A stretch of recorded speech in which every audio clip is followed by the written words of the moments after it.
সুনামগঞ্জ সিলেট রোডে দুর্ঘটনা এটা নতুন কোনো কিছু নয়। এটা হচ্ছে নিত্যদিনেরই ঘটনা।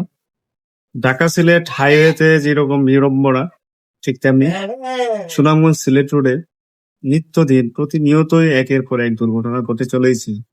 কিন্তু এতে করে আমার কাছে যথেষ্ট উদাসীন মনে হচ্ছে প্রশাসনকে। প্রতিটা দুর্ঘটনা ঘটার পিছনে কি কারণগুলো কি, সেগুলো বাস্তব অনুসন্ধান হচ্ছে কিনা সেটা নিয়ে যথেষ্ট সন্দেহ।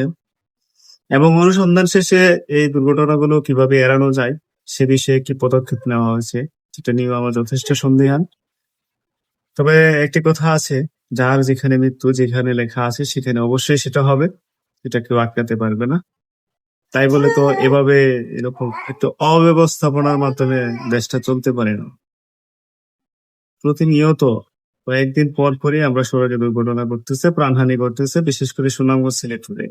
কিন্তু সুনামগঞ্জ সিলেটের প্রশাসনিক কি ব্যবস্থা নিচ্ছে সেটা নিয়ে আমরা খুবই দুঃখ প্রকাশ করি। যাত্রী হিসেবে আমরা শঙ্কায় থাকি, রাস্তাঘাটে বের হলেই আমরা প্রতিনিয়ত দুর্ঘটনার ভয় থাকি।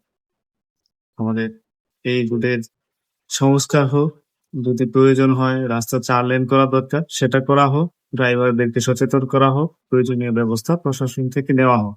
আমরা সাধারণ যাত্রী হিসেবে সেটাই প্রত্যাশা করি।